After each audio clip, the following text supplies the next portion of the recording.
Have you ever wondered or asked yourself, what's my purpose in life?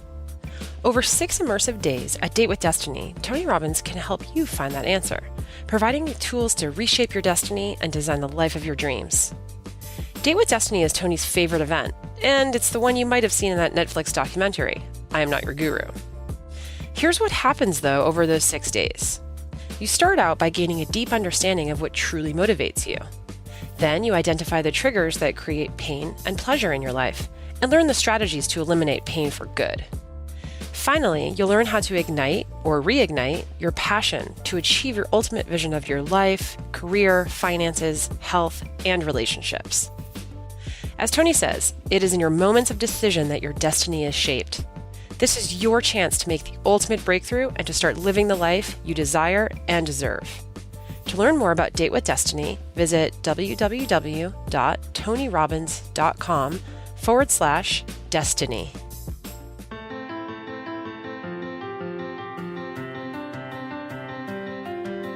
We all encounter challenges in our relationships, some more serious than others, but it's how we handle them that ultimately matters. For many of us, when we feel pain, we tend to blame our partners. We criticize, we close up, we avoid them, even ignore them. All to play a game of who's wrong and who's right. But when you truly love someone, it doesn't matter who's wrong or who's right. In fact, blame only takes our power away, and excuses only cause us to continue to hurt each other. Hey guys, it's Annie Yorg, Editorial Director for RRI. Welcome back to the Tony Robbins Podcast.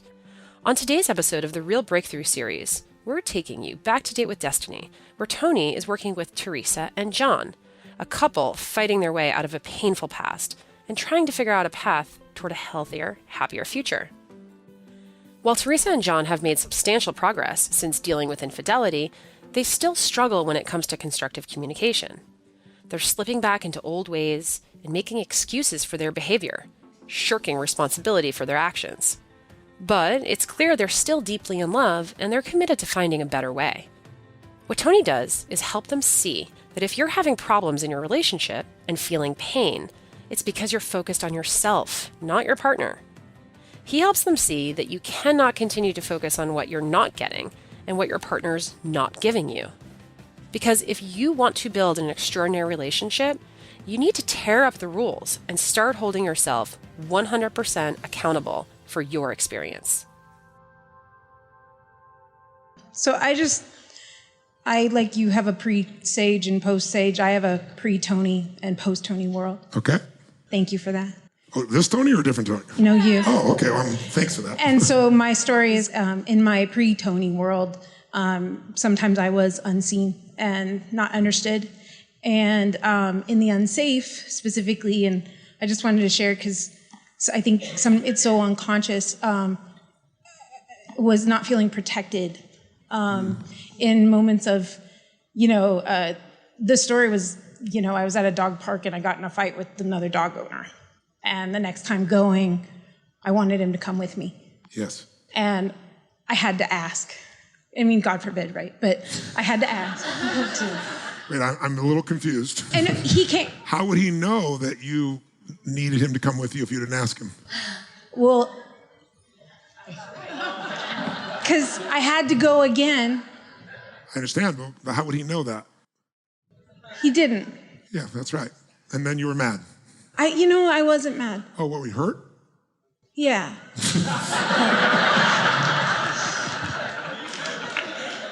Now, gentlemen, you didn't realize that you were supposed to be Sherlock Holmes. Yeah. That you're a full-time detective, that you're supposed to do this. But ladies, do you want a detective, yes or no? Yes, because what girls do is they leave little hints of things, so a girl that cares will hear that hint and go, tell me more. But the guy just goes, okay, I understand, and moves on. Because what's he looking to do? Take every problem, make it small, and get rid of it so we can move on to beautiful stuff. And she's want to make it much bigger and show that you love me by feeling for me and my fear and then walking me there, which I bet he would have done. If she would have said, honey, I don't know if you remember, but I went to that dog park and I had kind of an altercation, which, by the way, his mind is it's not an altercation. You're not cut. You're not beat up. You probably just had you said something to each other, which in a guy's world, saying something doesn't mean right? It takes really, really intense words for a guy to think it's really an issue. And by the way, once it's done and nothing happens, it's over. So what was it? Did you guys have a fist fight? Did she stab you? What did she do? It was Just a so I guy. know. No, it was a guy. Oh, it was a guy. And what did he do? He yelled at me a lot. A lot. Yeah. Okay, what if he yelled at you? What did he yell at you? Well, why did he yell at you? Because my dog was humping his dog. Now, so technically it's not your fault. But it is your responsibility because it's your dog. In my business, I had a time in my business where it looked like the company's going bankrupt and everybody told me how to go bankrupt, and it was not my fault. I didn't make any of those decisions to do it, but it's my company. So who's responsible still? I am, 100%. So I couldn't go bankrupt because I couldn't do that to someone else because I don't want that done to me. So I just want you to see she's being very sincere, and I hope you feel not attacked because I'm not coming from that place. I want you, me, all of us to see the insanity of our rules. And on the feminine side, there are hidden rules that the guy's supposed to know. And if you have to tell him, he gets no points. Right? Look at that. Can you, even for a moment, see how insane that is? Oh, absolutely. But you still want to do it. Yeah. Just to finish the story as quickly as possible, if that's possible. He got upset with you and said what? That I had no control over my dog. Said what? That I had no control over my dog. Isn't that true? Well, yeah. But what does that matter?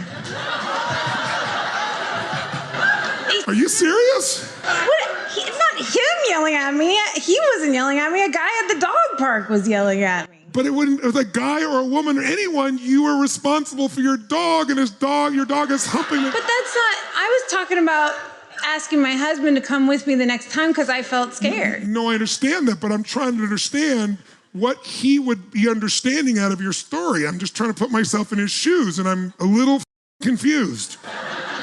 This is the nail, right? I'm confused!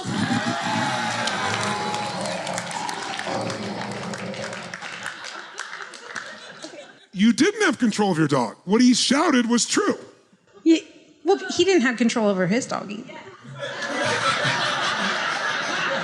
His dog was being in the ass. Your dog was not. But she just sat there. Oh, she should have run away, the little. But he yelled at something to you. And when he yelled, what do you mean he yelled? He got in my face and started screaming at me. Did he scream or did he talk loudly? I mean, enough that a friend of mine came over and was in the middle of the altercation. I mean, it was Altercation? Okay, fine. Fight. I don't know. Yell. Whatever. No, but each of these words, do they increase the emotional intensity or reduce it? Here's what happened. She didn't have control of her dog. Maybe this guy didn't have control of theirs. They both f***ed up. Her dog humped the other dog. He was really upset because he doesn't want her dog's puppies. And he looked at her and said, "What the f*** are you doing?" or something of that nature, which is certainly uncouth, and I don't support it in any way, and said, "You don't have control of your dog." Did he do it that loud? Yes. Are you sure? Yeah, the whole park heard it. The whole park heard it. How big was the park? This size? It's a baseball field. Yes, and how do you know the whole park heard it? Because I really want to know how you know that. By the way, how many arguable statements has she made since she stood up? Every one of them's arguable. Every single one of them. She could have cut up and said, I went here and, our dog was there and they got altercated and this man came up, he was really upset. And the sensations I felt felt tension, I felt caught in my throat, I felt scared. And, I know I f***ed up, I've tried to have my control of the dog and I think he did too. But, I really was really uncomfortable. And what I really want is, if I go back there, I don't want to feel unsafe. Would you come with me? Would he have shown up? Yes or no? In a heartbeat. Is that him right there? Yeah. Yeah, I mean, there's a lot more to this. I'm sure there is. No, but I mean, this was her not feeling seen for 20 years. So it wasn't. Look at him being responsible. Give me-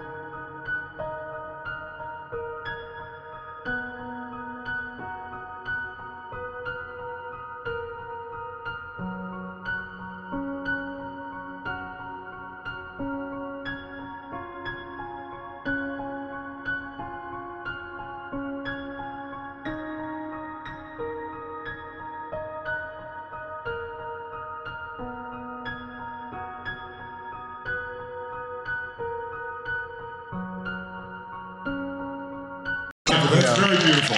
Thank you for that. That's very, very beautiful. So she did come and say, this altercation occurred and, I didn't feel safe. Yes. Would you go to the park with me the next time? She did. Okay. Yeah, and what'd you say? did. I can't remember. I didn't think it was a big deal, to be honest. Yes. Like I didn't, I wasn't there and I should have gone to the park with her. Okay, that's fair. Absolutely. Great. So she did ask you then? She did. Got it. But what I did predict is he didn't really see it as a serious threat. If you saw a serious threat, would you have escorted her there? Yes. Yes. He heard it and thought, what? Be honest with me. You thought? I thought, people get angry. You had many other people around you, and I know you wanted me to be there to protect you, but I wasn't. And I don't think that's going to happen again at the dog park. Like I didn't think, but I should have been more attentive to the fact that she felt unsafe. That's beautiful. By the way, give me a hand for that 100%. Now, for this relationship to work, that's not enough. Because she doesn't own her part. It takes two to tango. Is it true? She hasn't owned it all. She could have said, you know what? I probably made a lot of claims. By the way, if you listen to the way he described it, and you got to tell me if I'm wrong on this, because you said something, John, and maybe I took it out of context, maybe not. Did you feel, when she told you about it, attacked for not being there when it happened? Yes. Yes. But wait, I want you to stop that. That's why he didn't go. Raise your hand if you follow this, ladies. Gentlemen, raise your hand if you know what I'm talking about. This is a series of her being unseen and him feeling criticized. It's both sides. I can't let this go. I'm really grateful you stood up. I honor you as a man for standing up. But this relationship will not work if it's just one person doing it. He's got a group of his that have done the same list. We go to the other side, I guarantee. Am I wrong? Criticism, closing. Yeah, I mean, there's a lot to that, yes, right? There's a big story for that. Yes. But I don't want you guys to go to the story. Yeah. I want you guys to clear this up for each other. Yeah. But I want you to get is, she's still hanging on to that story, but she hasn't owned her responsibility in it, which is why it's still f***ed up in her. Your story was all about what other people did and didn't do. There was nothing about you in that story. I don't want you to defend her right now because I'm really trying to help you both. And I'm grateful for you to defend her, and I want you to do any of the case, but this is one case where she's got to hear this because this ain't gonna work otherwise long term. Can you see how you made everybody else responsible and you took no responsibility for any of this? Like, could you have communicated in a better way that made him want to come to be with you? Yes. Did definitely. you communicate in a way that made him feel criticized, if you look back on it now? Yes. You criticized him for not being there in the first place. So why the f*** would I go, especially when it wasn't that big a deal in the first place, and you're gonna be pissed no matter what anyway. And I got this shit I gotta do. Yes. Can you see that? Yes. Good, because I think you're both beautiful. I want you both to win, but you can't win if only one plays this game. Or you can win for a while. He can become your pleaser, but there'll be a point in time where that won't make you happy either. It'll make you angry. No, like you saw last night with this young lady up here on the one knee. Yes. Think about it. What was that all about? He didn't support me because he didn't agree with what I did with a doctor, and he knew the truth about her father not taking her in the first place. He didn't comply and affirm her when she's being wrong and unfair and unjust and crazy. And then she's not going to forgive him for that, ever. This kind of absurd rules are where all relationships are destroyed. We all have to take 100% responsibility for our experience. Anything else is just the blame game, and who gets hurt in the blame game? You're hurting because you don't feel heard, understood, seen. He's hurting because he's feeling criticized, closed. There's no relationship here whatsoever, and yet I love this crazy woman. He's nodding his head, by the way. And you love this crazy man. Yes. So perhaps there's more drama than you need. And perhaps even if you feel the drama, then feel it authentically and deliver it through so. But the so can't be a blame or it's not so. You're taking it out of your head where it would be blame. You're bringing it into your own body, which is authentic and unarguable, sensation, the feeling I have, and then what I want. But the want is not from making him wrong. If you're not making him wrong, I could be wrong. Maybe he's an but my bet is if you're not making him wrong and you say, honey, this would really be meaningful for me, are you going to do it? Absolutely. Did you think it was going to be that meaningful? No, I didn't. I didn't think it would be. I mean, there's a lot more reasons why it was so important that I went. Stacked. Yeah, Oh. it was stacked, but it was because there had been so many years that she had not been seen, and she was she got the dog because I wasn't seeing her in the first place. I understand. So that had meaning for her, and she didn't feel like I was being her man in many other parts of life. And so this story is representative of those other things. I really honor you for taking that responsibility. That kind of responsibility will be able to transform your woman. I see you doing that. Pardon me? It has. That's beautiful. And to be fair to her, Yes. she has grown a lot. And she's somewhat projecting the way she used to feel and I know she's using the language now in the moment that's representative of that. Yes. But I mean, we had a magical time at Date with Destiny last year. Yes. And on relationship night, I wrote her a letter telling her I cheated on her 2 years before. Yes. And this was before that incident at the park. And so she knew that there was something wrong. Yes. Even if she didn't know what, she could feel it at some level. Yeah. I mean, we both knew there was something wrong. Yes. Right? So that's all the more reason why, first of all, thank you for that. Yeah. All the more reason for your benefit to be able to take these sensations and feelings that are making you crazy and communicate in a way where you could be understood, where you can be supported, where he can see you, can't be done when he's being criticized either. Right. It's cancer. It's just like unseen for you and not understood for you. If you can connect those two, because here's two people that totally love each other, but what's happened? He didn't leave and had an affair because he doesn't love her, or he wouldn't be here right now. He did it because he felt he couldn't win, and so he went someplace where he could feel alive for a few moments and not criticized. Correct me if I'm wrong. Yeah, absolutely. Totally accepted as he was in every single way. And I had shut him out. What's that? I had shut him out. You would shut him out. Yes, I had. And that's beautiful to see. I'm not blaming you, Teresa, in any way. I'm your fan. I think you know. I just want to make sure for all of us here, we don't leave here with these excuses anymore. Because all the excuses do is hurt each other. And if you're going to do that, the thing's going to end eventually anyway. Or if it doesn't, you're going to be miserable the rest of your life with somebody else and trying to fill up with your kids or your work or girlfriends or shopping or sports or somebody else in the worst case. Right? Or a dog. Or a dog. I understand. Very good. A horny dog. Guy's like, just fix the That's how the guy would look at it.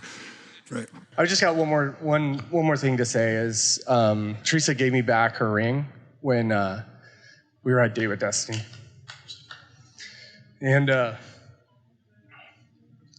it's just so important for me for her to have it because I'm not who I used to be. You're not what? I'm not who I used to be. And I'm so committed to her. I didn't know what I had for 20 years. And I would do whatever I could for her for the rest of her life to win her back and to give her this ring. And if she doesn't want to take it now, that's okay.